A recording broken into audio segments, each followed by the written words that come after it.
Hello बच्चों। तो आप लोग कैसे हो? आई होप आप लोग बहुत अच्छे होंगे, बहुत मस्त होंगे। ओके, अच्छा। आपने मेरा पहला लेक्चर देखा लाइव प्रोसेस का 10th क्लास का? ठीक है, उसको पहले देखो, उसके बाद इसे देखना, क्योंकि जो हमने उसमें पढ़ाया है उस बेसिक को हम यहाँ यूज करेंगे। तो पहले जो है फर्स्ट लेक्चर देखिए लाइव प्रोसेस का, ठीक है। उसके बाद आज का लेक्चर देखिएगा लाइव प्रोसेस का, ठीक है। तो देखो, आज हम स्टार्ट करते हैं अपना सेकंड लेक्चर। कौन सा लेक्चर स्टार्ट करेंगे आज हम अपना? Second lecture. आज हम स्टार्ट करेंगे सेकंड लेक्चर अपना, ठीक है। चैप्टर का नेम क्या है हमारा? Live process. क्या नेम है चैप्टर का? नेम लाइव प्रोसेस चैप्टर का नेम है। लेक्चर नंबर सेकंड है। और आज हम लेक्चर नंबर सेकंड में किसकी बात करेंगे? Plant nutrition. किसकी बात करेंगे? Plant nutrition. याद है मैंने आपको बताया था लाइव प्रोसेस हमारे 4 होते हैं और हर एक प्रोसेस के बारे में हम 3 बात पढ़ेंगे। पहला इंट्रोडक्शन पढ़ेंगे, जो कि हमने फर्स्ट लेक्चर में इंट्रोडक्शन पढ़ लिया। फिर हम बात करेंगे कि प्लांट में न्यूट्रिशन कैसे होता है। फिर हम बात करेंगे एनिमल में न्यूट्रिशन कैसा होता है। तो आज हम किसकी बात करेंगे? प्लांट में न्यूट्रिशन कैसे होता है। इसके ऊपर मैं 2 लेक्चर बनाऊंगा। एक लेक्चर आज ले रहा हूं मैं प्लांट न्यूट्रिशन का, और एक लेक्चर में और बनाऊंगा प्लांट न्यूट्रिशन का, ठीक है। चलो तो स्टार्ट करते हैं अपना सेकंड लेक्चर, जो कि हम पढ़ेंगे आज प्लांट न्यूट्रिशन, ठीक है। तो आइए देखते हैं आज के टॉपिक कौन कौन से पढ़ेंगे। तो देखो, आज के जो हमारे टॉपिक्स हैं, आज के जो हमारे टॉपिक है, जो हम टॉपिक्स कवर करेंगे वो कौन कौन से हैं? आज हम पढ़ेंगे न्यूट्रिशन इन प्लांट, जिसको हम कहते हैं फोटोसिंथेसिस। क्या कहते हैं? फोटोसिंथेसिस, ठीक है। दूसरा हम पढ़ेंगे रिक्वायर्ड रॉ मटेरियल, मतलब फोटोसिंथेसिस करने के लिए हमें कुछ मटेरियल की रिक्वायरमेंट होगी। कौन कौन सी होगी उसकी बात करेंगे, ठीक है।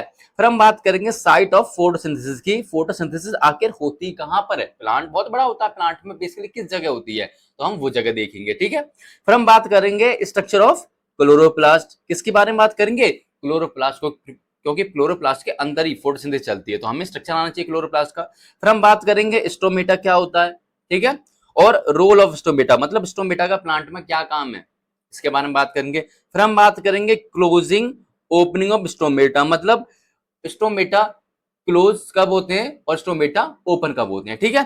फिर हम लास्ट में बात करेंगे closing and opening of stomata pore, मतलब स्टोमेटा की जो पोर है उसको क्लोज कौन करवाता है और ओपन कौन करवाता है, ठीक है। तो आज के हमारे ये सारे जो है लेक्चर्स होंगे, ठीक है। इतनी बात समझ में आई? तो चलो पहले हम स्टार्ट करते हैं अपना क्या, न्यूट्रिशन इन प्लांट। पहले हम यही बात करेंगे, ठीक है। तो हमने स्टार्ट कर दिया क्या अपना न्यूट्रिशन इन प्लांट, जिसको हम किस नाम से जानते हैं? फोटोसिंथेसिस। किस नाम से जानते हैं जिसको हम? फोटोसिंथेसिस। तो आज के लेक्चर में हम बात करेंगे फोटोसिंथेसिस के बारे में, ठीक है। कोई डाउट यहां से? तो आगे देखो क्या होता है। फोटोसिंथेसिस जो है एक प्रोसेस है। क्या है? फोटोसिंथेसिस जो है एक प्रोसेस होता है जिसमें कि ग्रीन प्लांट जो है सिंथेसाइज करते हैं अपना फूड। ग्रीन प्लांट क्या सिंथेसाइज करते हैं? अपना फूड। और जो फूड प्रिपेयर करेंगे ग्रीन प्लांट, वो किस फॉर्म में करेंगे? ग्लूकोज के फॉर्म में। किस फॉर्म में करेंगे? ग्लूकोज के फॉर्म में करेंगे, ठीक है। और किससे करेंगे? From from simple inorganic raw material. किससे अपना फूड बनाएंगे? ये ग्लूकोज किससे बनाएंगे? ये सिंपल इनऑर्गेनिक रॉ मटेरियल से बनाएंगे, जो कि कौन से कहलाएंगे? सिंपल इनऑर्गेनिक रॉ मटेरियल आपके दो, CO2 और वाटर। इनको यूज करेंगे, ठीक है, इन दी प्रेजेंस, किसकी प्रेजेंस में? सनलाइट की प्रेजेंस में। और क्लोरोप्लास्ट के अंदर ये प्लांट जो है अपना खाना बनाएंगे, और इसी पूरे प्रोसेस को हम बोलते हैं फोटोसिंथेसिस। क्या कहते हैं? इस पूरे के पूरे प्रोसेस को हम फोटोसिंथेसिस कहते हैं। यहां तक क्लियर बात? अब हम बात करते हैं इक्वेशन की। फोटोसिंथेसिस इक्वेशन आपसे पेपर में पूछ सकता है। तो इक्वेशन में क्या है? ये रही इक्वेशन में हम क्या यूज करेंगे? पहले तो हम लेंगे क्या? कार्बन डाइऑक्साइड लेंगे। क्या लेंगे? कार्बन डाइऑक्साइड लेंगे, ठीक है। और क्या लेंगे? हम वाटर लेंगे। क्या लेंगे? वाटर। कार्बन डाइऑक्साइड वाटर को हम कंबाइंड करेंगे सनलाइट की प्रेजेंस में क्लोरोप्लास्ट के अंदर, और क्या बनाएंगे? ग्लूकोज बनाएंगे। क्या बनाएंगे? ग्लूकोज बनाएंगे। C6H12O6 ग्लूकोज बनाएंगे। और क्या बनेगा? हमारा यहाँ पर वाटर बनेगा। इतनी बात क्लियर है? आगे अब हम बात कर लेते हैं।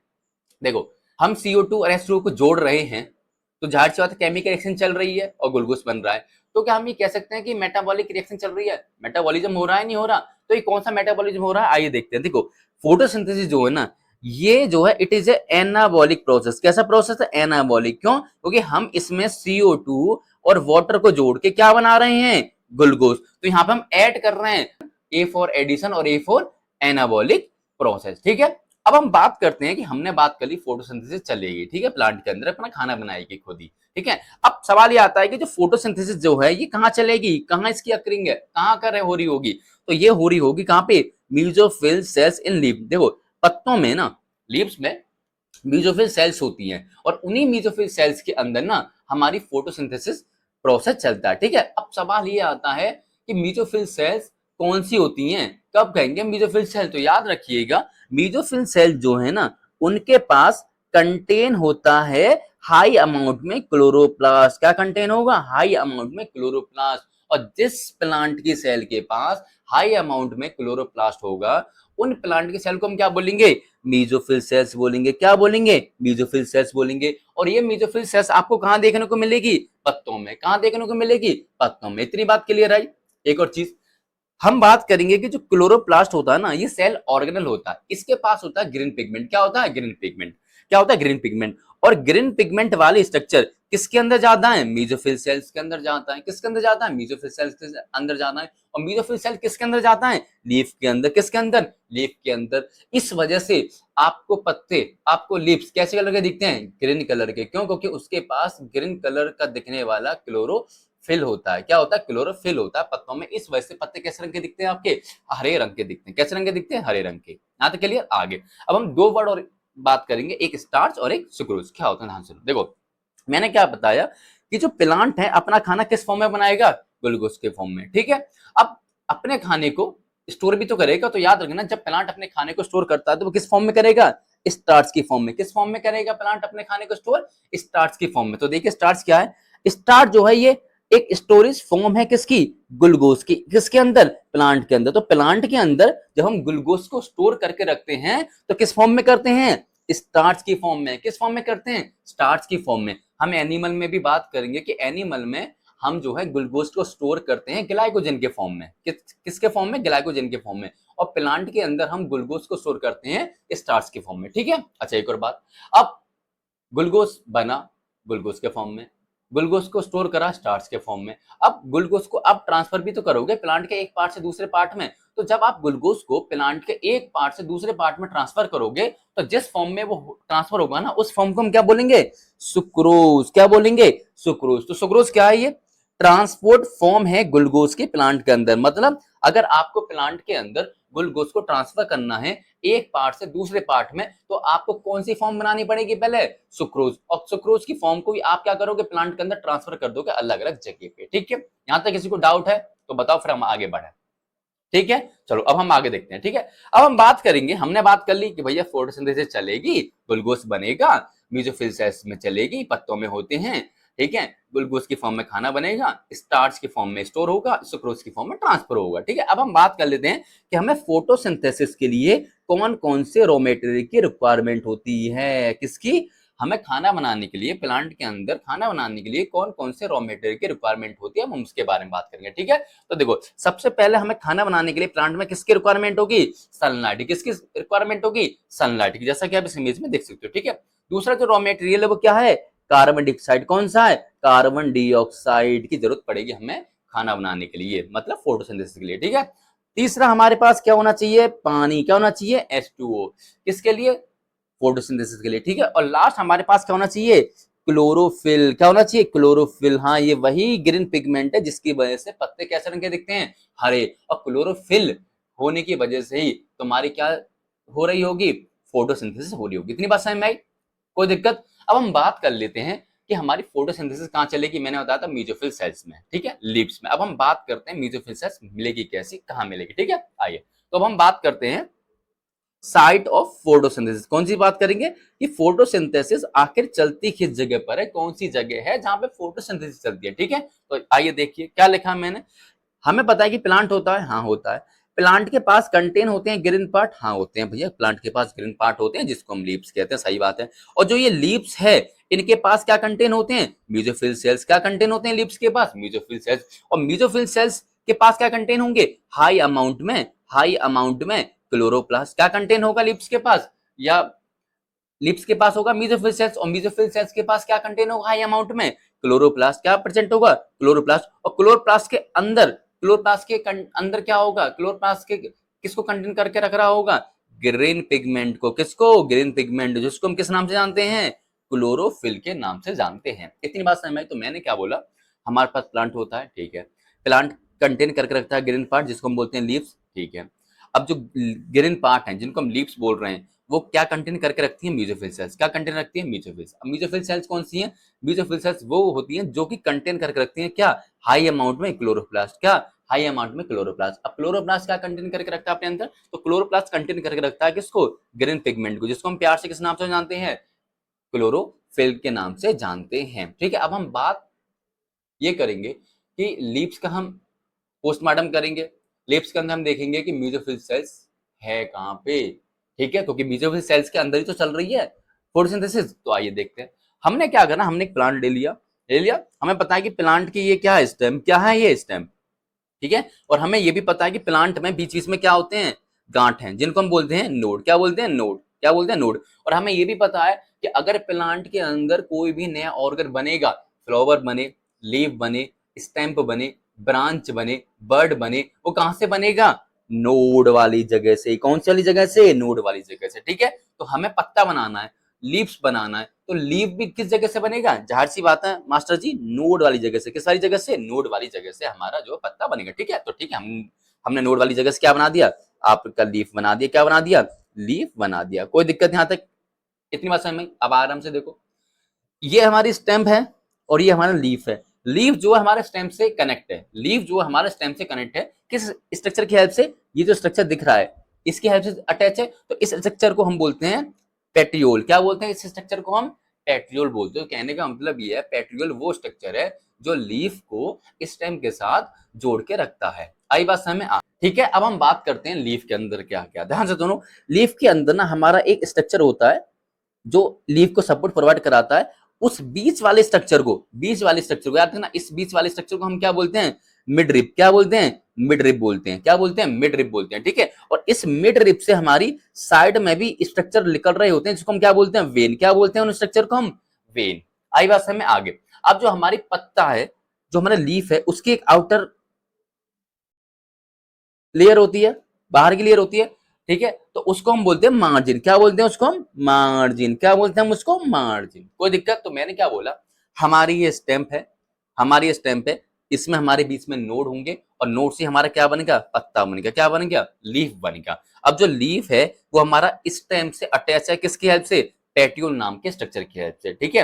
अब हमारे लीव्स के अंदर ना एक बीच में एक स्ट्रक्चर होता है जो लीव्स को सपोर्ट प्रोवाइड कराता है, उसको हम कहते हैं मिड रिब। क्या बोलते हैं? मिड रिब कहते हैं, ठीक है। और मिड रिब से ही लेटरल साइड में कुछ स्ट्रक्चर निकले होते हैं, उसको हम क्या बोलते हैं?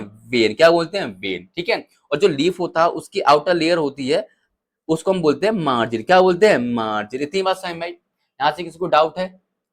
क्लियर यहां से बात? अब हम बात करते हैं जो हमारे लीफ है, हमने इसको कैसे काट दिया? टीएस। क्या काट दिया? टीएस। टीएस बोले तो ट्रांसवर्स सेक्शन। टीएस काट लिया, मान चलो ये मेरे पास स्टाइलिस है।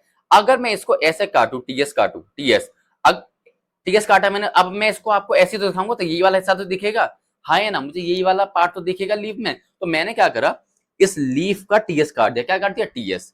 क्या काट दिया? टीएस कट करा। टीएस कट करने के बाद मेरे को, फिर मैंने क्या करा, टीएस काटने के बाद इस वाले जो पार्ट को मैंने क्या करा? जूम करा। क्या करा? इस वाले पार्ट को मैंने जूम करा। और जब मैंने इस पार्ट को जूम करा तो मेरे को कैसा स्ट्रक्चर दिखाई दिया? इतना बड़ा स्ट्रक्चर दिखाई दिया जूम करने पे, ठीक है। बहुत सारी आपको स्ट्रक्चर दिख रहे हैं, आराम से रहिए, रिलैक्स करिए, एक एक करके बताऊंगा, ठीक है। इतनी बात समझ में? हमने लीफ को क्या कर लिया? जूम करके देख लिया, टीएस कट करके, ठीक है। अब ध्यान सुनना, हमें पता है एक ऊपर लेयर है येलो कलर की, हाँ या ना, और वही लेयर येलो कलर की नीचे है, हाँ या ना। तो जो ऊपर एक लेयर होगी येलो कलर की और एक नीचे ये लेयर होगी, तो देखो ऊपर एक लेयर होगी उसको हम कहेंगे अपर एपिडर्मिस। क्या कहेंगे? Upper epidermis. और एक नीचे भी लेयर है उसको हम क्या बोलेंगे? Lower epidermis. क्या बोलेंगे? लोअर एपिडर्मिस, ठीक है। क्योंकि हमें पता है कि जो प्लांट है हमारा वो कवर होता है एपिडर्मिस से। अब एक एपिडर्मिस ऊपर है जिसको हमने बोला अपर एपिडर्मिस, एक एपिडर्मिस नीचे जिसको हमने बोला लोअर एपिडर्मिस, ठीक है। आई बात समझ में? अब एक और चीज, एपिडर्मिस के ऊपर हमें एक और लेयर दिख रही है, एक और लेयर दिख रही है जिसको हम बोलते हैं वैक्सीक्यूटिकल। क्या बोलते हैं? वैक्सीक्यूटिकल। क्या बोलते हैं इसको? हम वैक्सीक्यूटिकल। और यही वैक्सीक्यूटिकल हमें कहां और दिख रही है? लोअर वाले एपिडर्मिस के नीचे। कहां दिख रही है? लोअर वाले एपिडर्मिस के नीचे भी हमें क्यूटिकल की लेयर दिख रही है, मतलब क्या बोल दिया उसको, वैक्सी क्यूटिकल बोल दिया, ठीक है, वैक्सी क्यूटिकल बोल दिया, ठीक है। अच्छा, वैक्सी क्यूटिकल जो है ना, ये बहुत स्मूथ लेयर होती है। कैसी होती है? स्मूथ लेयर होती है, और ये जो है वाटर को अंदर नहीं आने देती और ना ही वाटर को बाहर निकलने देती, ठीक है। और आपने देखा होगा कि ऊपर वैक्सी क्यूटिक ज्यादा है और इस नेचर में कैसी होती है, ये स्मूथ। इस वजह से आपने देखा होगा जो लीफ का अपर सरफेस होता है वो कैसा होता है, चिकना चिकना, कैसा होता है, स्मूथ होता है, ठीक है। अब लीफ का पत्ता आपने देखा होगा नीचे कैसा होता है, रफ, खुरखुरा होता है। क्यों? क्योंकि उसमें लोअर वाले सरफेस पे लीफ के वैक्सी क्यूटिकल तो है लेकिन कंटिन्यूअस नहीं है, मतलब लगातार नहीं है, जगह जगह पे प्रेजेंट है, जिस वजह से नीचे वाला लीफ का सरफेस कैसे दिखेगा आपको, रफ, और ऊपर वाला लीफ का सरफेस कैसे दिखेगा आपको, स्मूथ। कैसा दिखेगा, स्मूथ। यहां तक बात क्लियर है। आगे अब हमारी जो अपर एपिडर्मिस है, लोअर एपिडर्मिस है, उसके बीच में ना हमारी बहुत सारी सेल है। क्या है? बहुत सारी सेल है। क्या है? बहुत सारी सेल, ठीक है। अब ऊपर हमें सेल दिख रही है, हाँ या ना, ऊपर हमें सेल दिख रही है, और ये सेल जो है टाइटली पैक्ड है। कैसी पैक्ड है? कॉम्पैक्टली पैक्ड है। तो इन वाली सेल को हम बोलेंगे पेलिसेड मीजोफिल। क्या बोलेंगे? Pedicel mesophyll cell. क्या बोलेंगे? पेडिसेल मीजोफिल सेल, ठीक है। अच्छा, नीचे भी हमें मीजोफिल सेल दिख रही है। क्या दिख रही है? नीचे भी हमें मीजोफिल सेल दिख रही है, लेकिन ये सेल कैसी अरेंज है? लूजली अरेंज है। कैसी अरेंज है? लूजली अरेंज है। तो जो मीजोफिल सेल्स लूजली अरेंज है उनको हमने क्या बोल दिया? Spongy mesophyll cell. क्या बोल दिया? स्पॉन्जी मीजोफिल सेल बोल दिया, क्योंकि इनके बीच में स्पेस है, ठीक है। अब ध्यान से सुनो, ये जो आपकी स्पॉन्जी मीजोफिल सेल्स हैं, ये जो स्पॉन्जी मीजोफिल सेल्स हैं, इनके बीच में आपको कैविटी दिख रही है, हाँ या ना, कैविटी दिख रही है, और उस कैविटी में क्या भर जाती है? एयर। क्या भर जाती है? एयर। तो इस कैविटी को हम क्या बोलते हैं? Air cavity. क्या बोलते हैं इस कैविटी को हम? एयर कैविटी बोलते हैं। इतनी बात समझ में आई? आगे इतनी बात समझ में? अब आगे तो कहने का मतलब ये है कि जो हमारी पेलिसेड मीजोफिल सेल्स है और स्पॉन्जी मीजोफिल सेल्स है, यहीं पे हमारा क्या चल रहा होगा? फोटोसिंथेसिस चल रहा होगा। यहीं पे हमारा क्या बन रहा होगा? खाना बन रहा होगा प्लांट का। इतनी बात समझ में? आगे एक और चीज, जो लोअर एपिडर्मिस होती है उसमें कुछ एपिडर्मिस जो है ना वो मॉडिफाई हो जाती है। क्या हो जाती है? कुछ एपिडर्मिस मॉडिफाई हो जाती है। जैसे कि मान के चलो ये एपिडर्मिस सेल है। क्या है? एपिडर्मिस सेल है, ठीक है। और इस एपिडर्मिस सेल के अंदर ना एक छोटा सा पोर बन जाता है। क्या बन जाता है? एक छोटा सा पोर बन जाता है। तो इसी एपिडर्मिस सेल को हम क्या बोल देते हैं? Stomata cell. उसी एपिडर्मिस को हम क्या बोलते हैं? स्टोमेटा सेल बोल देते हैं। और इस सेल के अंदर, इस स्टोमेटा सेल के अंदर जो पोर है उसको हम बोलेंगे स्टोमेटल पोर। क्या बोलेंगे? Stomatal pore. तो यहां से सुनिए, यहां पर आपको एक एपिडर्मिस दिख रही है और उस एपिडर्मिस में आपको क्या दिख रहा है? एक पोर, एक बहुत छोटा सा पोर दिख रहा है। तो इस एपिडर्मिस को, जिसके पास पोर होगा, उस एपिडर्मिस को हम क्या बोलेंगे? उस एपिडर्मिस को हम बोलेंगे स्टोमेटा सेल। क्या बोलेंगे? स्टोमेटा सेल, ठीक है। और उस पोर को हम क्या बोलेंगे? इस पोर को हम क्या बोलेंगे? स्टोमेटापोर। क्या बोलेंगे? स्टोमेटापोर। क्या बोलेंगे? उस पोर को स्टोमेटापोर। याद रहेगा, ठीक है। आगे एक और, अब ये जो स्टोमेटा सेल है ना, इनको और एक और एपिडर्मिस कवर करती है। मतलब एपिडर्मिस होती है जो इसको, इसके जो पोर है ना उसको गार्ड करेगी, मतलब ओपन करेगी इसको, पोर को, और क्लोज करेगी, ठीक है। तो उन एपिडर्मिस को हम क्या बोलते हैं? Guard cell. क्यों? क्योंकि किसको गार्ड कर रही होती हैं? स्टोमेटा सेल के पोर को एक गार्ड कर रही होती है, इसलिए हमने इस वाली एपिडर्मिस का नाम क्या दे दिया? Guard cell. क्या दे दिया नाम? Guard cell. याद रहेगा। तो कहने का मतलब ये है कि जो लोअर एपिडर्मिस सेल है, उस एपिडर्मिस सेल में कुछ मॉडिफिकेशन होते हैं। मॉडिफिकेशन जैसे कि एक एपिडर्मिस सेल होगी, उसके अंदर एक पोर बन जाएगा, तो इस एपिडर्मिस सेल को हमने क्या बोल दिया? स्टोमेटा सेल बोल दिया, और उस पोर को हमने बोल दिया स्टोमेटा पोर बोल दिया, ठीक है। अभी जो हमारी स्टोमेटा सेल है जिसके पास पोर है, इस स्टोमेटा सेल को जो है एपिडर्मिस जो है गार्ड करते हैं। क्या करते हैं? कंट्रोल करते हैं इसकी ओपनिंग को। तो इन ही एपिडर्मिस सेल को हमने क्या बोल दिया? Guard cell. क्या बोल दिया? Guard cell. क्यों? क्योंकि ये क्या कंट्रोल कर रहे होंगे? स्टोमेटापोर की ओपनिंग को जो है ये क्लोज और ओपन कर रहे होंगे, इसलिए हमने क्या बोल दिया उनको? Guard cell. क्या बोल दिया? गार्ड सेल, ठीक है। आई बात समझ में? एक और चीज, जहां पर आपकी लोअर एपिडर्मिस में स्टोमेटा सेल होगी, वहां पर आपकी वेक्सिक्यूटिकल क्या होगी? एब्सेंट होगी। क्या होगी? वेक्सिक्यूटिकल एब्सेंट होगी। क्यों? क्योंकि मैंने अभी क्या बताया था, इसमें होके ना तो वाटर जा सकता ना ही गैस जा सकता, ठीक है। अब हमें क्या करना? स्टोमेटा पोर के अंदर हमें किसको भेजना है? गैस को, मतलब CO2 को भेजना है और O2 को निकालना है। तो यहाँ पर हमें किसको एब्सेंट करना पड़ेगा? किसको एब्सेंट करना पड़ेगा? किसको हटाना पड़ेगा? वेक्सिक्यूटिकल नाम की लेयर को हमें हटाना पड़ेगा, तभी तो हम स्टोमेटा सेल की हेल्प से प्लांट के अंदर CO2 और O2 को भेज सकते हैं। आई बात समझ? अब यहाँ से किसी को डाउट हो तो मुझे बताओ पहले, फिर मैं आगे बात करूँ आगे, ठीक है। अब हम बात करेंगे structure of chloroplast. Structure of chloroplast, क्योंकि मैंने बताया था मेसोफिल सेल्स होती हैं, उनके पास क्या होते हैं, बहुत सारे अमाउंट में क्लोरोप्लास्ट होते हैं, तभी तो हम उन सेल को मेसोफिल सेल्स कह रहे थे। तो अब हम बात कर लेते हैं क्लोरोप्लास्ट का स्ट्रक्चर क्या है। हालांकि आप क्लोरोप्लास्ट के स्ट्रक्चर को ना डिटेल में पढ़ के आए होंगे 9th क्लास में सेल वाइज चैप्टर में, ठीक है। लेकिन फिर भी मैंने क्या कहा कि आपने 9th को सीरियस नहीं लिया होगा, तो मैं यहाँ पर अब आपको पढ़ाऊंगा स्ट्रक्चर ऑफ क्लोरोप्लास्ट, मतलब क्लोरोप्लास्ट का स्ट्रक्चर पढ़ाऊंगा डिटेल में, ठीक है। क्योंकि उसी के अंदर तो हमें खाना बनाना प्लांट के अंदर, तो पहले हमें स्ट्रक्चर आना चाहिए क्लोरोप्लास्ट का, राइट। तो देखो क्लोरोप्लास्ट का स्ट्रक्चर ये रहा। क्या है क्लोरोप्लास्ट का स्ट्रक्चर? ये रहा। बहुत सारी चीजें दिख रही हैं, आराम से एक करके बताऊंगा, ध्यान सुनो। सबसे पहले जो क्लोरोप्लास्ट होता है ना, उसकी होती है 2 लेयर। एक लेयर ये रही जिसको हम बोलते हैं आउटर लेयर या आउटर मेम्ब्रेन, और एक मेम्ब्रेन है अंदर जिसको हम क्या बोलते हैं, इनर मेम्ब्रेन। क्या बोलते हैं? Inner membrane. तो कहने का मतलब क्लोरोप्लास्ट की कितनी मेम्ब्रेन होती है? 2। एक आउटर मेम्ब्रेन और एक इनर मेम्ब्रेन, ठीक है। अब एक मेम्ब्रेन ये रही, एक मेम्ब्रेन ये रही, ठीक है। अब इस मेम्ब्रेन के बीच में हमें क्या दिख रहा है? एक स्पेस। क्या दिख रहा है? स्पेस। अब उस स्पेस को हम बोलते हैं इंटर मेम्ब्रेन स्पेस। क्या कहते हैं उस स्पेस को? हम इंटर मेम्ब्रेन स्पेस। मतलब एक ये रही, ये इनर मेम्ब्रेन है, ये आउटर मेम्ब्रेन है, दोनों मेम्ब्रेन के बीच में हमें स्पेस दिख रहा है, और इस स्पेस को हम क्या बोल रहे हैं? Inter membrane space. क्या बोल रहे हैं? Inter membrane space. आई बात समझ में? आगे अब जब हम इस क्लोरोप्लास्ट के अंदर जाएंगे तो हमें ये पूरी की पूरी ये चीज दिखेगी, हाँ है ना, ये पूरा दिखेगा, ठीक है। ये अब इस पूरे को हम क्या बोलते हैं? स्ट्रोमा। क्या बोलते हैं? स्ट्रोमा। क्या बोलते हैं? स्ट्रोमा। तो क्या मैंने क्या कहा, जब हम क्लोरोप्लास्ट के अंदर गए तो हमें क्या दिखाई दिया? स्ट्रोमा। क्या दिखाई दिया? स्ट्रोमा। जितना भी ये क्लोरोप्लास्ट के अंदर पड़ा हुआ है, इस सब को हमने क्या बोल दिया? स्ट्रोमा बोल दिया। क्या बोल दिया? स्ट्रोमा बोल दिया, ठीक है। अब हम बात ये करते हैं कि स्ट्रोमा में आकर मिलेगा क्या क्या आपको, ठीक है। तो ध्यान सुनिए, स्ट्रोमा में आपको ये दिख रहा है, आपको कॉइन लाइक स्ट्रक्चर, हाँ या ना, ये दिख रहा है आपको कॉइन लाइक स्ट्रक्चर। इन कॉन लाइन स्ट्रक्चर को हम बोलते हैं थाइलाकोइड। क्या बोलते हैं? इन सिक्के जैसे स्ट्रक्चर दिख रहे हैं आपको स्ट्रोमा के अंदर, उसको हम क्या बोल रहे हैं?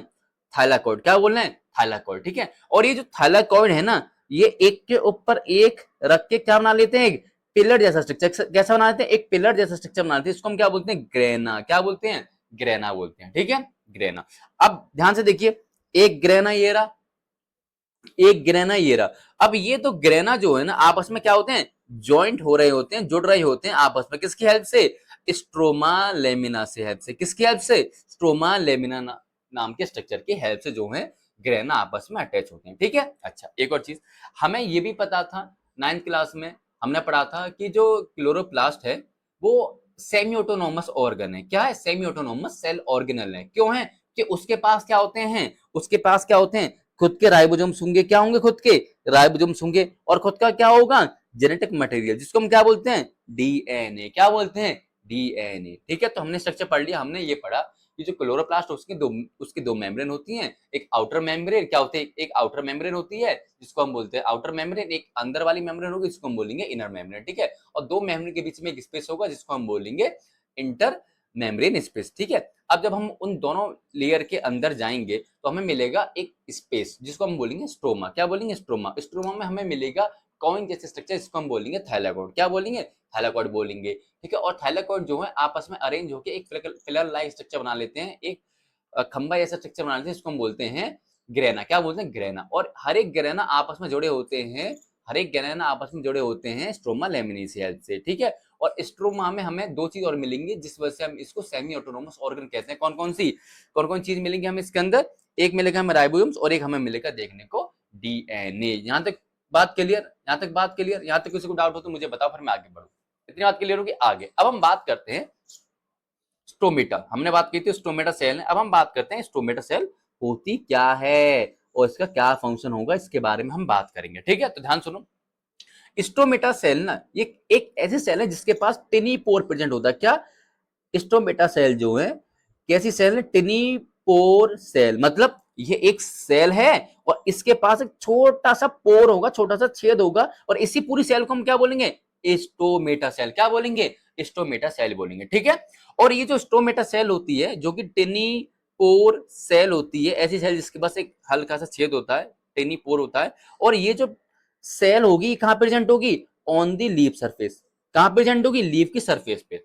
अब लीफ की दो सरफेस होती है, एक अपर सरफेस और एक लोअर सरफेस। तो कहने का मतलब स्टोमेटा जो है आपका लीफ के ऊपर भी मिलेगा, लीफ के नीचे भी देखने को मिलेगा। ठीक है, तो लीफ की हमारी कितनी सरफेस होती है? दो, एक होती है अपर सरफेस, एक होती है लोअर सरफेस। ठीक है, अपर सरफेस में हमें स्टोमेटा कम नंबर में देखने को मिलेगा। ठीक है, और लोअर सरफेस जो होती है लीफ की, उसमें हमें स्टोमेटा ज्यादा नंबर में देखने को मिलेगा। यहां तक बात क्लियर आई? बात समझ? तो मैंने क्या बोला, स्टोमेटा एक ऐसी सेल है जिसके पास एक हल्का सा छोटा सा पोर है जो कि प्रेजेंट होती है लीफ की सरफेस पे, और लीफ की दो सरफेस होती हैं, अपर सरफेस और लोअर सरफेस। अपर सरफेस पे हमें कम स्टोमेटा देखने को मिलेंगे और लोअर सरफेस पे हमें ज्यादा स्टोमेटा देखने को मिलेंगे। इतनी बात क्लियर? आगे अब हम बात कर लेते हैं कि जो हमारी स्टोमेटा होता है, जिसको हम टिनी पोर सेल कहते हैं, इसको गार्ड करता है, कंट्रोल करता है दो बीन या फिर दो किडनी शेप स्ट्रक्चर। क्या मैंने बोला कि ये एक सेल है जिसके पास एक पोर प्रेजेंट है, तो इस सेल को हमने क्या बोल दिया? स्टोमेटा सेल बोल दिया। ठीक है, और ये जो स्टोमेटा सेल होती है, इसको दो सेल गार्ड कर रही होती है, जिसके शेप कैसी होती है? या तो बीन लाइक स्ट्रक्चर या फिर किडनी शेप जैसे स्ट्रक्चर।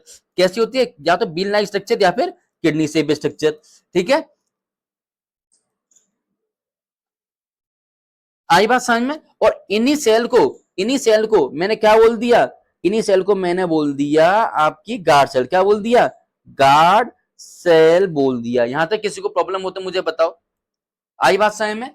ठीक है, तो मैंने क्या बोला, टिनी पोर सेल होती हैं जिनको हम बोलते हैं स्टोमेटा सेल, और इनको गार्ड या कंट्रोल कर रही होती हैं दो बीन या फिर दो किडनी शेप सेल, जिसको हम बोलते हैं गार्ड सेल। क्या बोलते हैं? Guard cell. इतनी बात समझ में आई? यहां तक बात समझ में आई?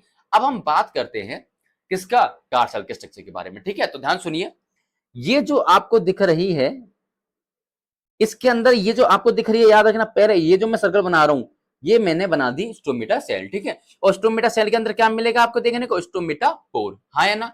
और स्टोमेटा पोर और स्टोमेटा सेल, देखो स्टोमेटा सेल के अंदर है पोर, और स्टोमेटा सेल के ऊपर क्या है? दो गार्ड सेल है। कितनी है? दो गार्ड सेल। हाँ या ना? तो आइए देखें क्या बोला।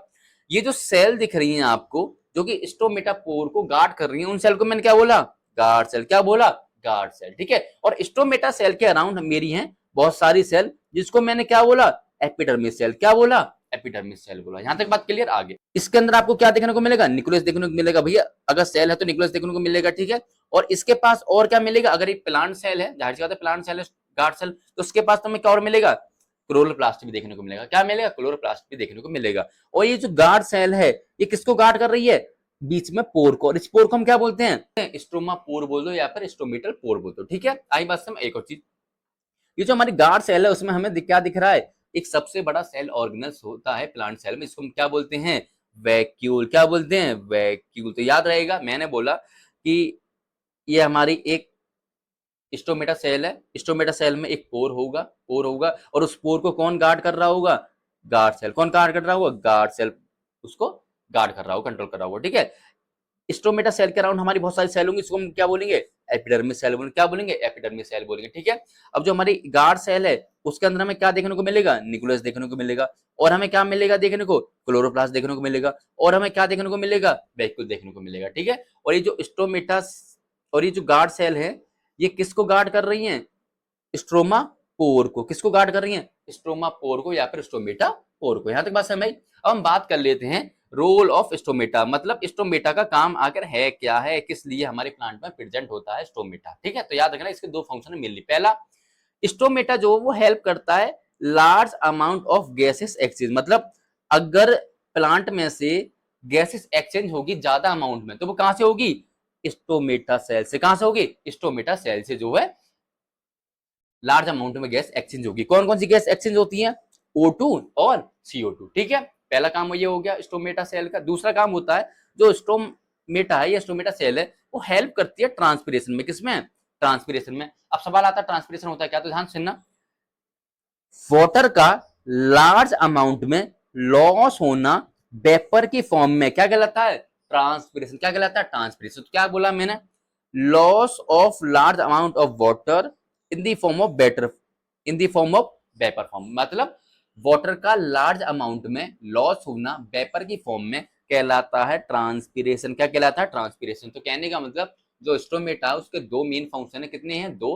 पहला, वो गैसेस एक्सचेंज कराता है लार्ज अमाउंट में, हाई अमाउंट में, O2 को और CO2 को। और दूसरा काम स्टोमेटा का ये है कि वो ट्रांसपीरेशन में हेल्प करता है। ट्रांसपीरेशन क्या होता है? वाटर का लार्ज अमाउंट में लॉस होना वेपर की फॉर्म में। क्या कहलाता है?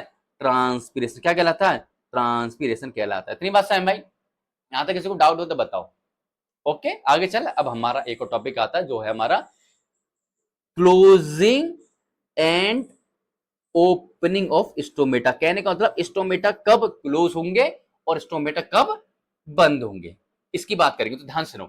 जनरली क्या होता है? जनरली स्टोमेटा जो होता है, जनरली स्टोमेटा जो होता है वो ओपन होगा ड्यूरिंग डे टाइम। मतलब दिन में तो स्टोमेटा क्या होंगे? जनरली ओपन होंगे, ठीक है। और रात में, नाइट टाइम में, रात में नाइट टाइम में क्या होंगे? स्टोमेटा आपके क्लोज होंगे। तो कहने का मतलब जनरली स्टोमेटा जो है ओपन होते हैं ड्यूरिंग डे टाइम, दिन के टाइम स्टोमेटा ओपन होंगे, और क्लोज होते हैं ड्यूरिंग नाइट टाइम, रात के टाइम स्टोमेटा क्या हो जाएंगे? बंद हो जाएंगे, ठीक है। ज्यादातर ऐसा ही होगा, ठीक है। लेकिन लेकिन ठीक है, और एक और चीज, इसमें जो आपको जनरली स्टोमेटा की शेप कैसी होती है? ये हमारी स्टोमेटा सेल है, इसमें हमारा स्टोमेटा पोर मिलेगा। कैसा होगा? नॉर्मल स्टोमेटा पोर होगा हमारा, देखने को मिलेगा, ठीक है। अच्छा, एक और प्लांट होते हैं हमारे जिसको हम कहते हैं डेजर्ट प्लांट और जीरोफाइट प्लांट। तो अब हम बात करते हैं इन डेजर्ट प्लांट। किसके बारे में? डेजर्ट प्लांट होते हैं। और डेजर्ट प्लांट को हम किस नाम से जानते हैं? Xerophytic plant. कौन से? जीरोफाइट या जीरोफिटिक प्लांट बोलते हैं, ठीक है। इनमें क्या होता है कि स्टोमेटा ओपन होते हैं ड्यूरिंग नाइट टाइम। मतलब डेजर्ट प्लांट जो होते हैं, जीरोफाइटिक प्लांट जो होते हैं, उनमें स्टोमेटा ओपन कब होंगे? रात के टाइम में। और स्टोमेटा क्लोज कब होंगे? During day time. मतलब दिन के टाइम में तो स्टोमेटा बंद होंगे डेजर्ट प्लांट में, और रात के टाइम स्टोमेटा खुलेंगे डेजर्ट प्लांट में, ठीक है। आई बात समझ? अच्छा, अब ऐसा क्यों है कि दिन के टाइम स्टोमेटा आप बंद करके रख रहे हो और रात के टाइम स्टोमेटा को आप खोल के रख रहे हो, ठीक है। तो एक बात बताओ, हमें पता है डेजर्ट प्लांट कौन से होते हैं? वो जिनके पास पानी की पहले से ही कमी होती है, ठीक है। और हमने इससे पहले क्या पढ़ा था कि स्टोमेटा से ही होके पानी का लार्ज अमाउंट में लॉस होता है, हाँ है ना।